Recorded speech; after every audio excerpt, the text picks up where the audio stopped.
This is the Blood Red podcast from the Liverpool Echo.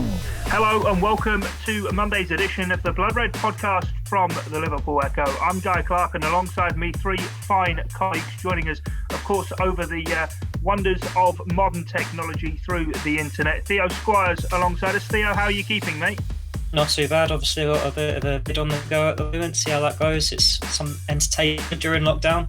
Yeah, I'm normally the one who's given a battering for looking maybe far older than I actually am. But those who are watching on YouTube can see Theo has grown a nice beard. Theo, we look forward to checking the progress of that. Ian Doyle, he's got the world's greatest behind him, Pele. Yes. Hopefully you're going to turn in an equally impressive performance on this pod. Well, he is 70 odds. That's probably about right. And our Liverpool correspondent, Paul Gorst. Gorsty, how are you, mate? Yeah, I'm all right. I can't grow a beard like Theo's. I just end up looking like Gary Neville, so I've decided to swerve that in completely.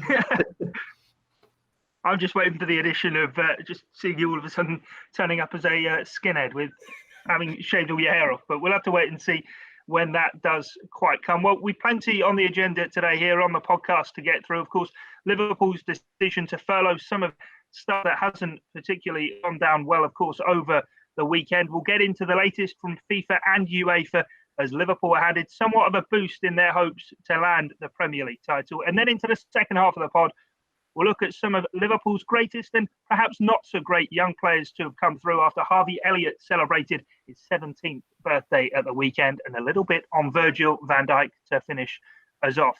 Doyle, I'll come to you straight away though, and we'll get into this furloughing decision. Of course, plenty of companies up and down the land taking similar stances, but Premier League football clubs not being taken obviously too lightly in terms of them taking the decision, obviously not too receptive towards that. No, we're not. I mean, there are basically two parties involved here. I think the first party is the people working at the club.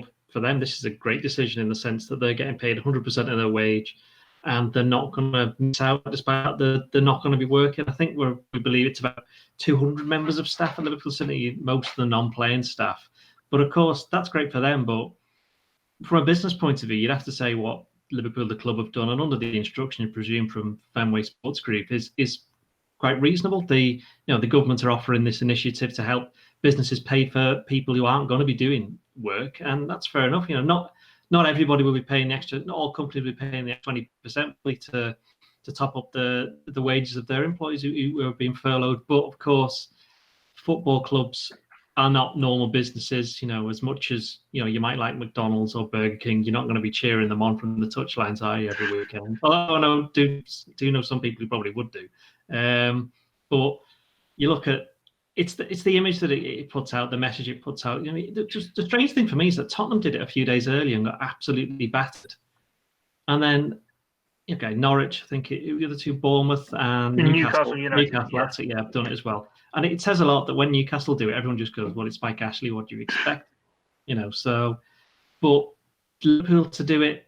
It's, as I say, from a business point of view, you can see where they're coming from, and there'll be much bigger businesses that just won't do this. I don't need to name the names of certain large businesses that are already doing it. They get a bigger profit, but there's emotional attachment to Liverpool, and it's the fact that they're seen as doing, not just them, but every club does, as a link with the community, and represents the fans. And Liverpool make a big deal of this. This means more, and that kind of message. And does it mean 20% more, or should it mean 100% more? It's a difficult one to say. I mean, you have to see what the reception's been from outside of Liverpool and inside the city. To be fair, that people aren't happy with it. It's a massive public relations own goal when you consider all the great steps that they've taken over recent years. The thing is that Liverpool, the club, will look, as I said, they'll look and go, well, we're looking after our staff first and foremost, and we've done what's best for them.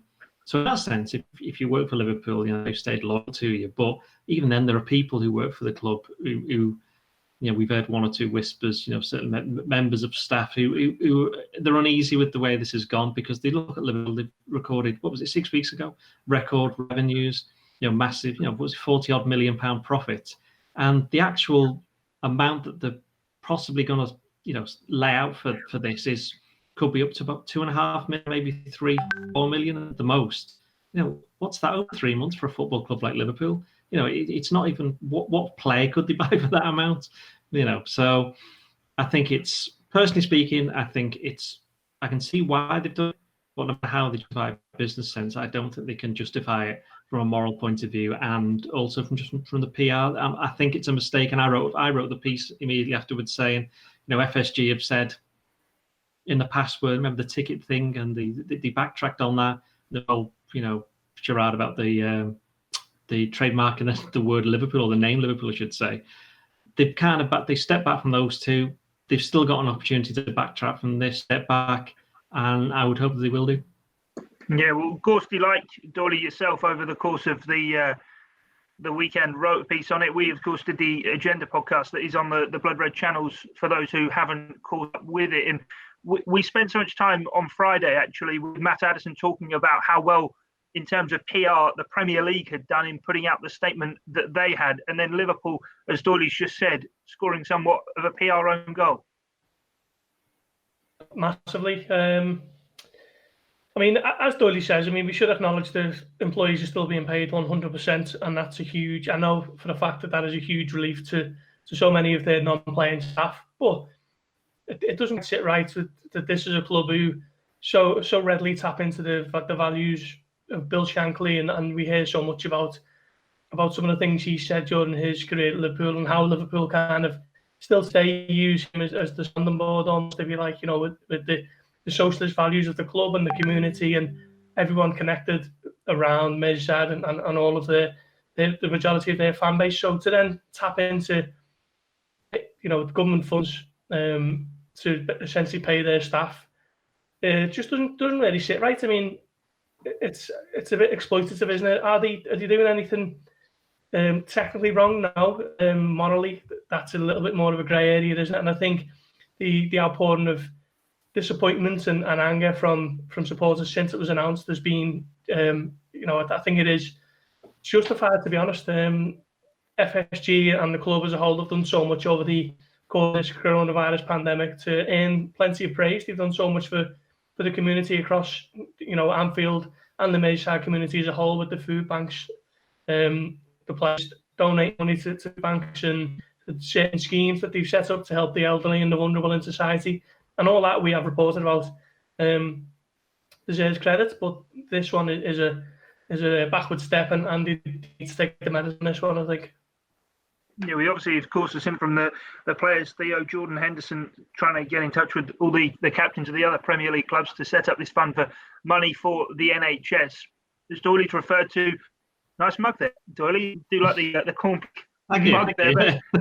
But Theo, in terms of, I suppose, going back to what Gorsty said as well on FSG, perhaps that they don't just quite understand the relationship Liverpool as a city has with the football and the importance and significance of that. I think you're always going to get that with these foreign owners. Like, granted, they've been in charge of Liverpool for a number of years now, but they're still running the club from the other side of the Atlantic. And it's very telling the people that do get that have been part of the history have all come out and said the same message here, because it's not just the fans that are unhappy, it's the former players as well. I think you can just list them off on the top of your head. You can say Danny Murphy's had to go, Didier Mann's had to go, Jamie Carragher's had to go, and they're not going to be the only ones. Liverpool has always had this certain way, this certain belief, and it's their identity. The players buy into it, the managers buys into it, and that's part of the reason why Jurgen Klopp has been so successful.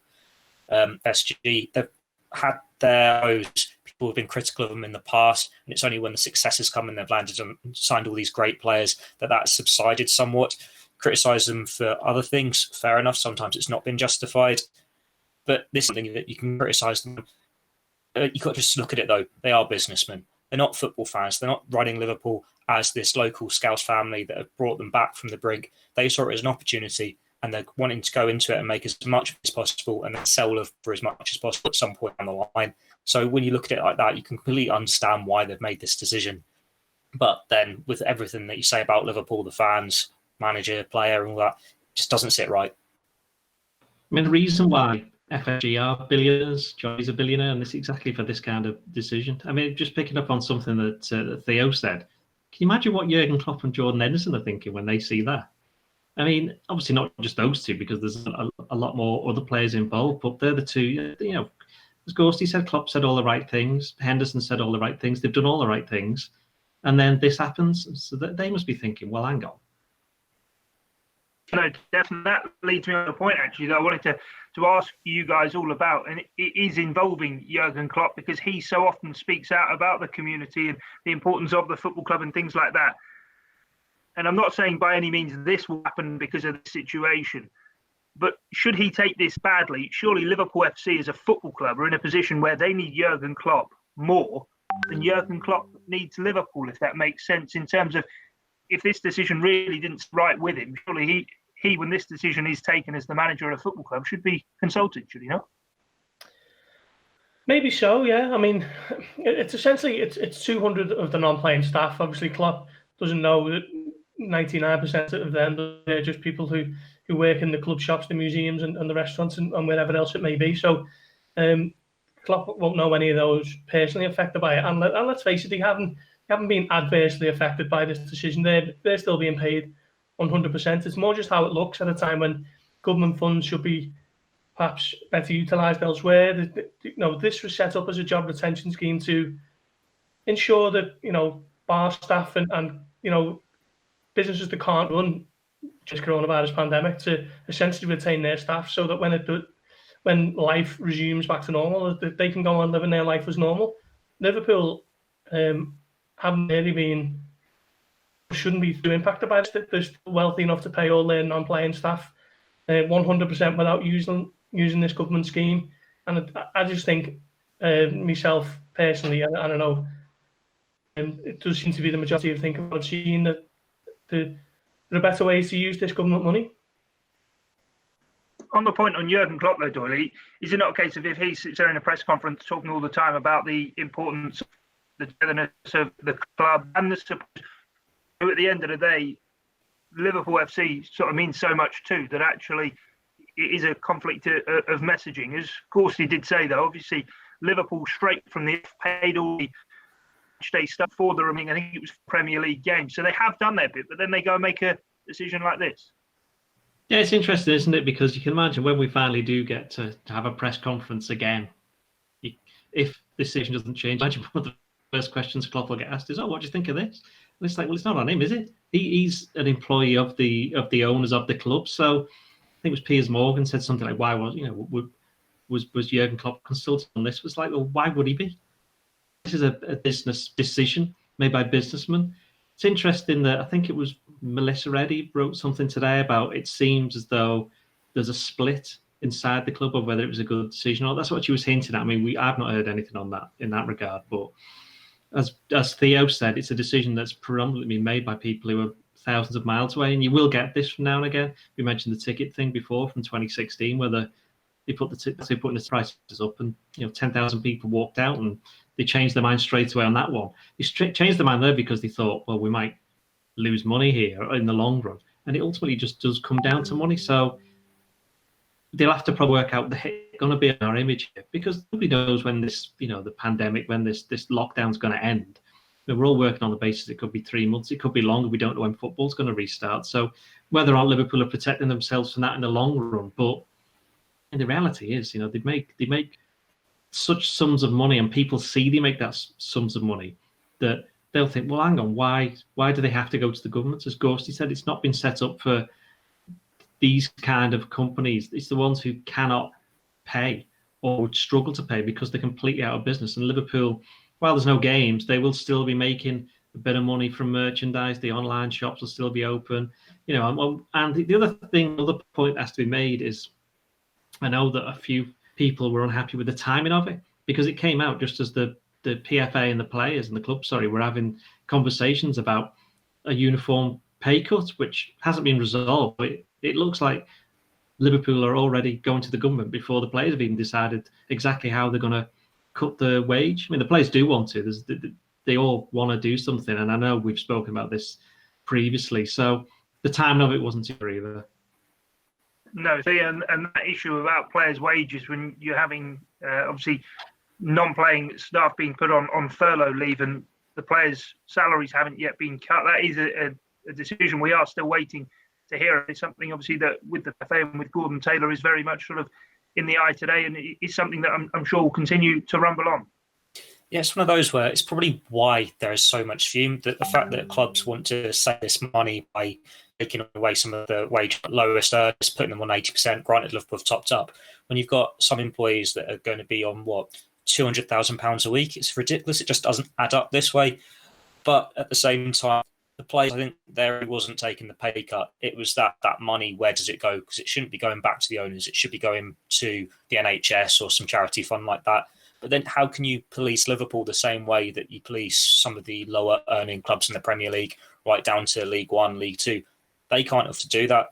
The managers, I think they're being held differently. Theirs isn't quite the same way. So there's a report today that's saying Jurgen Klopp is one of the ones who's willing to take a pay cut. I think David Moyes is as well. So they are moving the same way. It just seems Liverpool have been almost acting before they needed to make this decision. But it's why have they needed to go and say, yes, we're going to do this now before things are resolved? It's one of those where if you're going to say, well, this is going to be the case for the next 3 months, you can see why they just want to get it out of the way, and then they can make other decisions. Yeah, the payers play thing, Doyle, is a real sort of minefield, because if you take 20% off Mohamed Salah and you also take 20% off Curtis Jones may well argue that 20% actually means far more to him than, say, Mohamed Salah. But then with Liverpool, with a cosmopolitan and multi-international squad like Liverpool, you may have players, and a number of the Liverpool players do donate to charities back in their homelands, who all of a sudden now might not be able to help with the efforts in their home countries that they would want to. Well, that's why it's taken so long for them to decide what's going on. And the other thing as well, as I think it was Theo just then pointed or hit towards, is that if they take the 30% off, that means there's 30% less tax getting paid to the government. Where the players want to know is where that 30%, they're happy to take the 30% as far as I'm aware, but they want to know where it's going. They would rather it be something on the lines of that 30% goes directly to the NHS rather than as basically giving it back to the club and then they decide what to do with it, because they'd rather not do that. Not that they don't trust clubs, but I think in the terms of Liverpool's decision, not just Liverpool, but Tottenham as well and all the others, we've got to bear in mind that 3 weeks ago, this is like decisions that nobody could dream of having to make. It's so difficult that people are going to get things wrong in all businesses, whoever you work for, there's going to be missteps. It's just that with Liverpool being such they're obviously not a public-owned property, but in terms of their image, that they're just making all these mistakes and everybody's jumping on it, and we don't really. You've seen some of the the government ministers jumping on the fact that using footballers to deflect from perhaps their own failings, and the last thing we needed is just Liverpool to get involved and become something that people are getting judged by. It's such a conundrum with player wages, though, because if you think back to, say, the 50s and 60s when the wages were split to in-season and out-season, so you had your summer wage and your winter wage, but then player power came in and it's gone from you get most of your money for your businesses, for winning games, getting clean sheets, scoring goals like Liverpool did in the 70s to 80s. Now they're getting so much up front. Granted, Liverpool have tried to change that with the younger players. I know Jurgen Klopp, he's been very firm with he doesn't want to give too much too soon for likes of Curtis Jones, Harvey Elliott coming through. But with the rest of the players, when there's so much power there, they've got agents who know exactly what they're doing to get as much money from it. You can't police them the same way. Like, how much of Mohamed Salah's wage is up front? Does he get without even kicking a ball each week, compared to the youngsters who's going to get an big bonus just for making 5 appearances in the season? There's such a contrast there when there's so much money at these top clubs. It's going to be impossible for him to make a decision that's fair for all of them. Well, unless they just do it from the base value, the base wage, and do it from there, then it's the same for everybody. There is an easier way around it. It's more, I think the players are just concerned as to where the money's actually going to go. Yeah, no, we best leave the finances there, though. That the ugly side of things over the weekend for Liverpool. But today, Gorsty, something of, I suppose, a good bit of news, or you can read into it looking like a good piece of news anyway, that FIFA, regarding the summer transfer window, have been changing a few of the dates about and things, and making sure that actually this 2019-2020 campaign can get completed. So Liverpool, therefore, again, we get another update, should be able to get their hands on that Premier League title. Yeah, there just seems to be a collective determination across all the European leagues to basically just get it done and just complete the 38 games. So, I mean, that is obviously great news from a Liverpool perspective, given they only need the 6 points to wrap up the league and become champions for the first time in 30 years. So anything along those lines is good news for Liverpool. And I think now people need to stop just looking for the sound bites, cancel the league, null and void the league, because that isn't going to happen. All the bodies are committed to finishing it off as and when it's going to be finished. So it's time to end the debate, essentially. And, because I don't know about you, but I know for myself, it's been a tiresome one to read across virtually every day. Certain fans of clubs want the season to be voided. Certain players have come out and said it. It all just needs to be put to bed, and let's just face the fact that there are ongoing efforts to complete the seasons across Europe as and when it's safe to do so. Yeah, we saw, obviously, at the back end of last week, Belgium did say that their league's going to be done and dusted, that being the way in which the league operates as well, splitting into various factions and things. But Doyle, UEFA have also sort of come out with quite a fresh update in terms of the fact that their president, once again, speaking that Liverpool, no matter how, whether it's completed or not, should be awarded the title. Yeah, he was speaking of his homeland, wasn't he, in Slovenia? I think what we could take from those quotes is that UEFA, as they kind of hinted at last week, the determination is, if it's not to finish the season and play the games, it's to finish the season full stop and then decide who's won what and who's going where.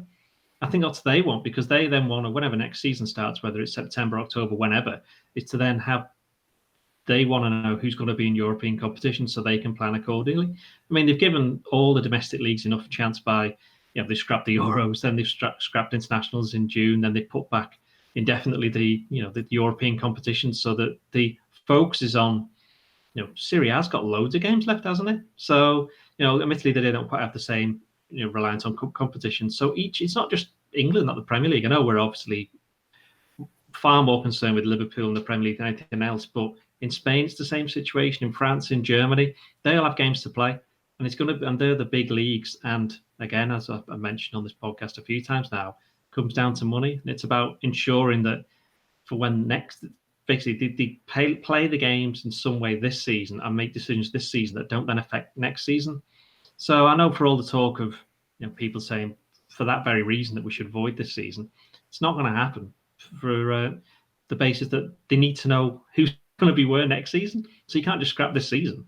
And I think Liverpool would far sooner win the league, as in the quotes they say. The UEFA president says, if they have to win the league in an office or in an empty stadium, you can't envisage a way where they're not going to win it. I mean, that's not ideal for fans who've, some of them have been every single one of those 29 games, but it's far better than having those 29 games than it being for nothing. No, and I suppose the message from actually the people that matter, the FIFA president, the UEFA president, Premier League stakeholders, isn't changing. It's constantly, we want to see the season finish.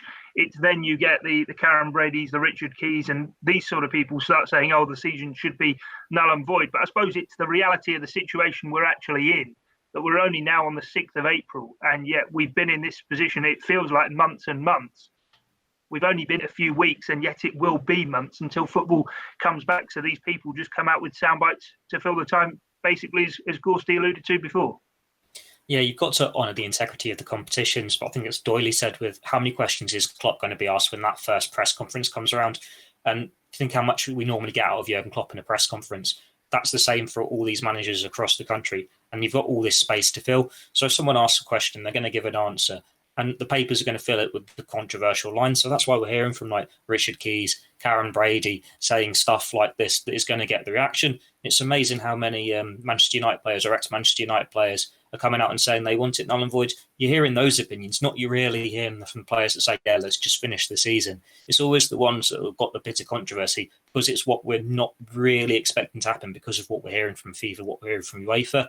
When you've got the competitions, football's been going on for 150 years, and regionalised leagues and all this, it's all proper. We've always had our proper champions each year. You can't just decide to cancel it 1 year, because then where does it stand next time there's something like this? Granted, it might not happen forever long, with it being different each time. So like Belgium, they've gone and said, these are our champions. You can't say Belgium, right, Club Brugge have won the league, they're in the Champions League next year, but Premier League, null and void it, we're cancelling it all, we're just going to start again next year. So Liverpool miss out on the Premier League, Sheffield United miss out on Europe, Leicester miss out on the Champions League. Just can't be done. That's a great point, actually. I think Belgium have basically just set the tone, haven't they? Because they've said, right, we're just going to finish the season and award everything. I think now nobody can void. nobody can void it.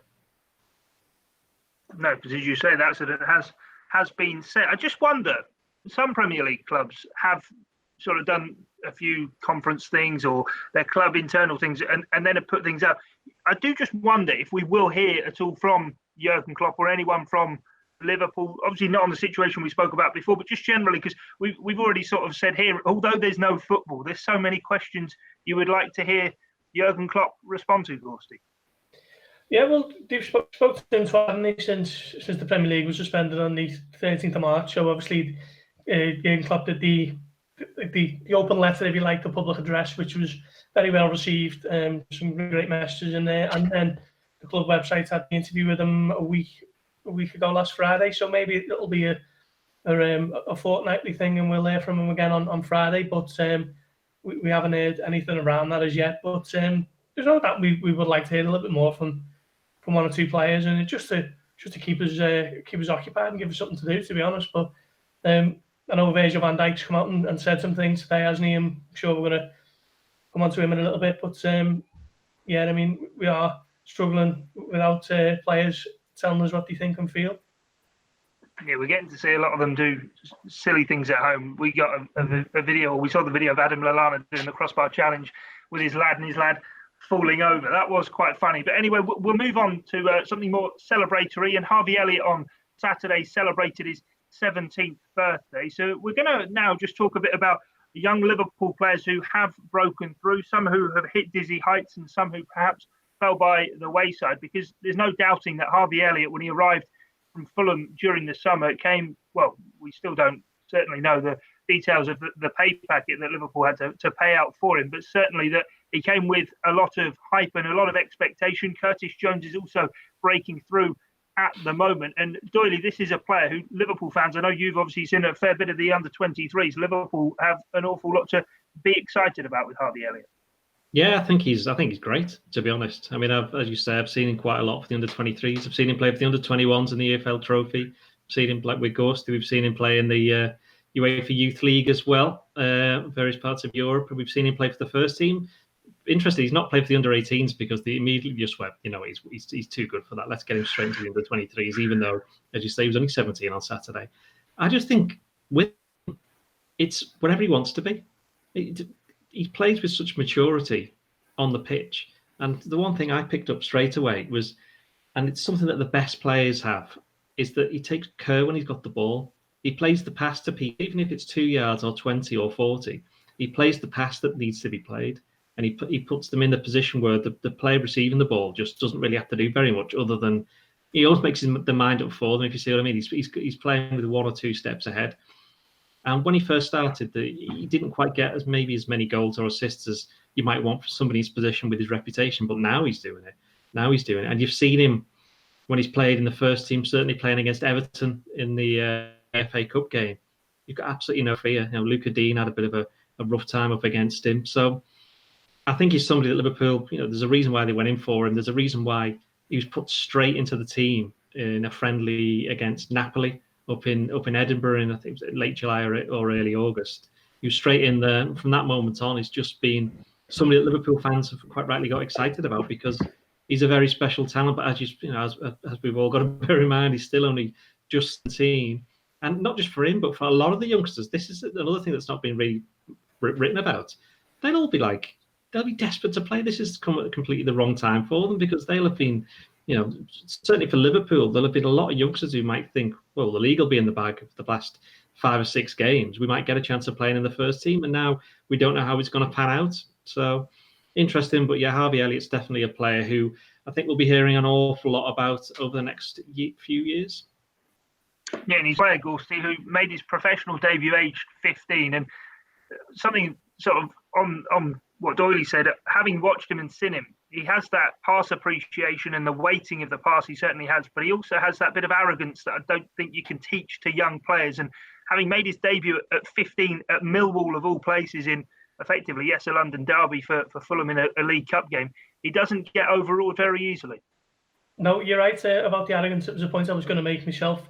A little bit of arrogance can be a good thing in football, can't it? We've seen some of the greatest players ever have always had that little side to them.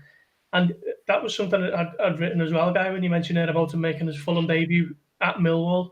For any player to go to Millwall is an intimidating environment. So for a 15-year-old boy, it speaks volumes of his character, the fact that he was able to go in there and play. And he is the youngest player in the Premier League history. He's still got a lot of maturing to do. As a man, he's still very slight, and he doesn't look like someone who's going to have a huge growth spurt overnight and bulk out and take away some of his gifts that he's got now, because he just doesn't look like that type of person. But I still think there's obviously plenty of room to grow as a man and improve as a player. And I think he's still got at least 2 or 3 years minimum before anyone is asking him to be knocking on the first team door. So it's great that he's getting all this experience now. He's only just turned 17. He's already made his first team debut in a Jurgen Klopp team. So he can be whatever he wants to be, and it's going to be so exciting to watch him over the next 5 or 6 years. Yeah, and I suppose even though he's only turned 17, Theo, and he might have a couple of years before you'd probably be expecting him to knock on the door, given what we've seen from him, the character he's got, he's probably hoping to knock on the door sooner rather than later. Yeah, definitely. You think if Liverpool, when Premier League resumes, win the league within a couple of games, he's going to be disappointed if he's not getting a couple of games in before the end of the season. Like, granted, Mohamed Salah and Sadio Mane, they're not going to want to give up their spot because they're going to have their eyes fully on the Golden Boot. But when you've got the players that have got that arrogance, that confidence, they don't care about the players in front of them, the names, the celebrity status. They want those opportunities.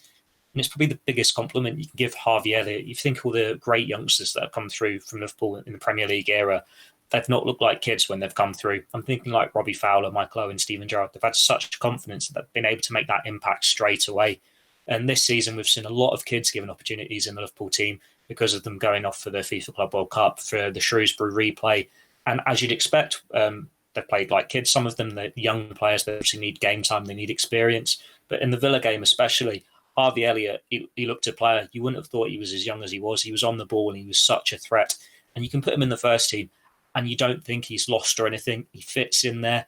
Granted, he's not been on the ball as much as he'd like to be sometimes, but that just comes with experience. He's definitely got something about him. And when we're saying he's 17 now, football isn't as a case of players break through when they get 200 games now before they're 21.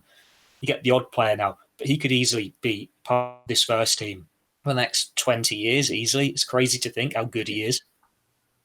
Yeah, he's mad when you say that, actually. You do the maths. Yeah, he quite conceivably could. Doyle, of course, now the way in social media is and YouTube is, and the videos we see of players and how brilliant they are with highlight reels straight away, even from a young age, we don't perhaps have that excitement level of hearing the whispers of a young player come through as perhaps it was in the 80s, 90s. Liverpool have, though, obviously got a rich tradition of producing talent. I just wondered, sort of in terms of excitement levels, the likes of Nico Williams, Curtis Jones, Harvey Elliott, last time there was this sort of buzz around young players really sort of breaking through with the Reds. Well, Owen and Carragher came through at the same time with Gerrard. Owen and Carragher, and then Gerrard shortly afterwards. So there was three, and there was also the other ones like the likes of Dominic Matteo was knocking around then, and David Thompson, who went on to have maybe not at Liverpool, but certainly had good professional careers. So there was a lot of players coming through at that time. I think talking about the likes of Curtis Jones and Nico Williams, it's different because Harvey Elliott, obviously, let's be perfectly honest, not many of us had really heard of him before he signed for Liverpool. Liverpool were linked. It's different for the others because those of us who watched the under-23s and the youth league games will have known about Nico Williams for a couple of years. Certainly Curtis Jones for a couple of years as well.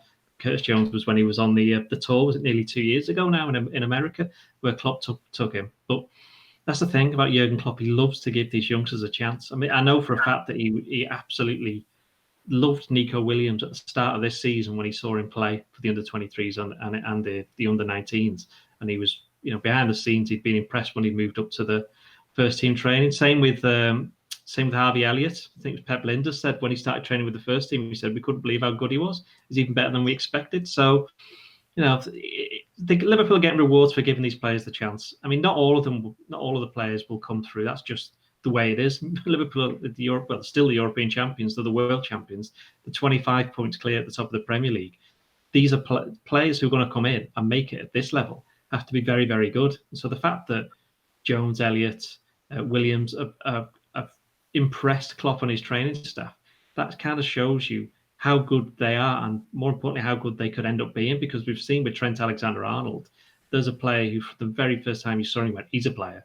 And that's the same for these three. So Liverpool are quite happy to give him the opportunity. And it is kind of funny, isn't it, that Trent's deputy could end up being Nico Williams over the next couple of years. So to have two local players, homegrown players, battling it out for the same position, that shows you that Liverpool have been getting things right in the transfer market, but it shouldn't be overlooked that over the last 3, 4, 5 years that they've been getting things pretty right at the academy too.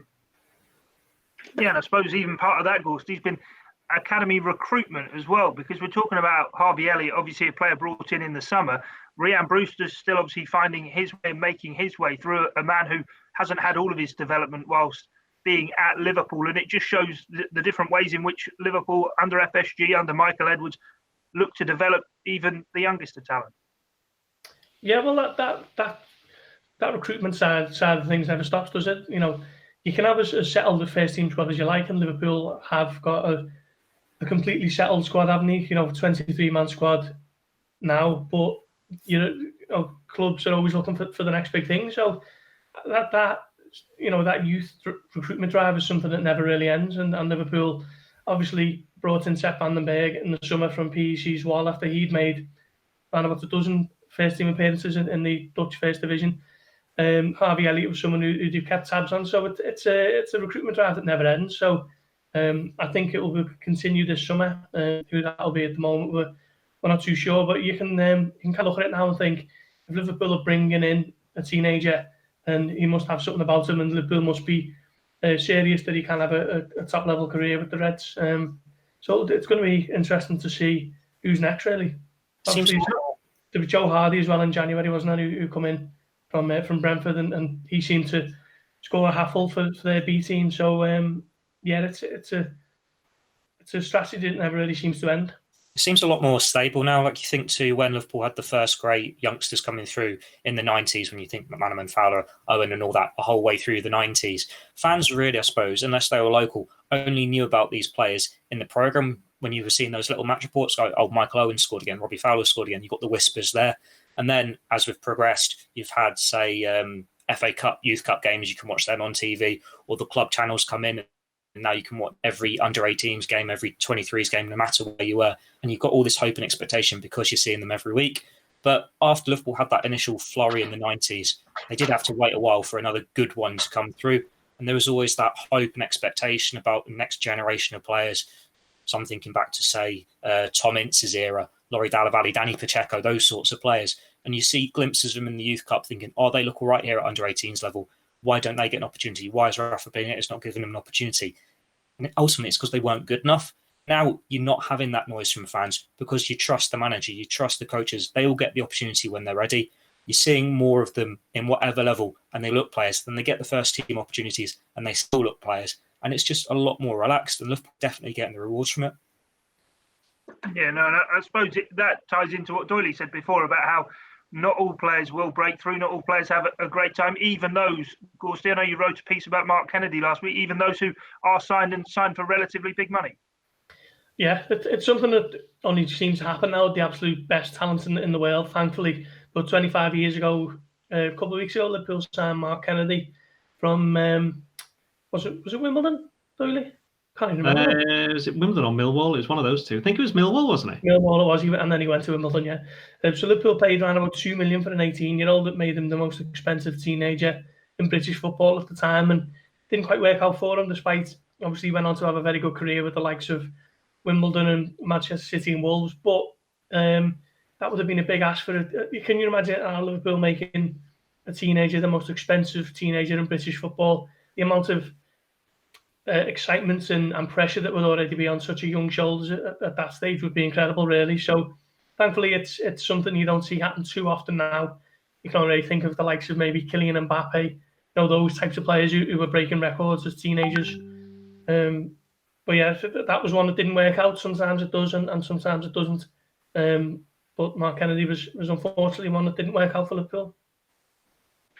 No, certainly. But we'll finish things off then here on the Blood Red podcast by talking about a man who Liverpool paid an awful lot of money for, and it certainly has paid off. That being Virgil van Dijk, who's been speaking during this break in football and talking about the legacy, I suppose, he wants to leave at Liverpool. And Doyle says he wants to go down and be remembered as a Liverpool legend. He's probably a long way on the path to having already secured that status, isn't he? I was going to say he's already done it. Well, if they win the league, then that's it. Done. Tick the two boxes. Won the European Cup, won the league. So he's also quite good at football, which helps.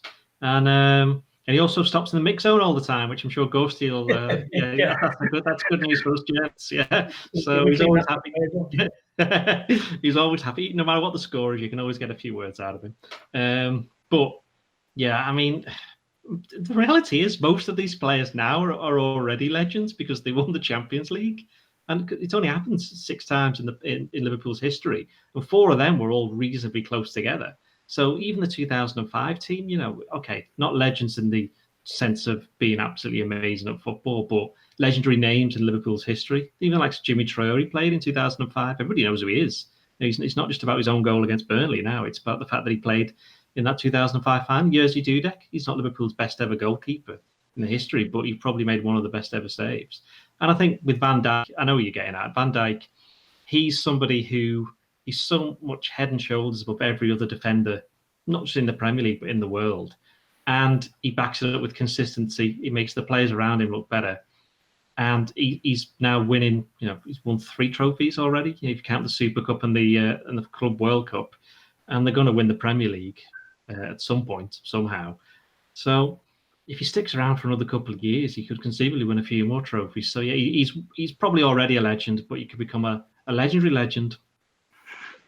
And he's the kind of guy though who last season there was obviously so much talk, and he did win the FIFA Men's Best Player Award, whatever that award does certainly mean. But he's the kind of guy, Gorsty, who his consistency has continued to such a level now that you completely expect it of him. And actually that talk of individual aids kind of goes because you get used to actually how brilliant he was when defenders before him weren't that good. Yeah, I've never seen a defender like him at Liverpool, and I used to love Sammy Hippier. I thought Jamie Carragher was fantastic for a good few years, but Dijk is a cut above them all. And for years there was this debate over the likes of Mamadou Sakho, and some people thought he was great, some people thought he wasn't. And it was only really when Van Dijk showed up that you thought this is what a good defender really looks like, and this is how they should play. He's an unbelievable talent, and for him to finish second in the Ballon d'Or just shows you how good he was last season. The only person who was deemed to be better than him was Lionel Messi, who won it for 6 times, and then you consider him to be the best ever. So it's unbelievable the levels he's reached since moving to Liverpool. 75 million, some people thought was too much to pay for him, but Liverpool didn't. I don't think there was too many thought they'd massively overpaid for him. I think everyone knew, the kind of ballpark figure that he was worth. But now he's undisputably the best defender in the world, and it was unfortunate not to be awarded the world's best player award only 3 months ago. Unbelievable player. Liverpool have basically been transformed since he signed 2.5 years ago. And even if he sticks around another, say, 5 years, Theo, that £75 million that was outlaid on him, all of a sudden, stretched over 7.5 years of service to Liverpool Football Club, will look somewhat of a steal of it would work out at a cheap rate per season for having him. He's already made it look like a steal, if we're being honest. Liverpool have always had the same to win the Premier League, and he's now within touching distance of it, having transformed that entire defence, having won the Champions League, nearly winning the Ballon d'Or. And you look at him and you realise he is that good. Liverpool haven't been scared of spending big money before, but the difference in recent years is when they spend the big money, it tends to be on the players that will make that difference. It's not a gamble when they've spent it on Alisson or Van Dijk compared to when they spent 35 million on Andy Carroll, for example. They are the best goalkeeper and the best defender on the planet. Liverpool spent the money on them, and they've more than got what they paid for. Yeah, no, certainly. That seems a good place to round things off then. Theo, we'll let you escape to go and find yourself a razor so you can have a shave. Doyle, you can finish off your cornflakes. And Gorsty, I'm sure by Friday you'll still be sat in the same place in your kitchen, mate. Probably. Well, great stuff. Thanks a lot for joining us, guys. And thanks a lot to you guys for listening in. Wherever you get your audio on demand, or if you join us through the YouTube channel, as always, it is very much appreciated. Until next time, though, it's bye for now.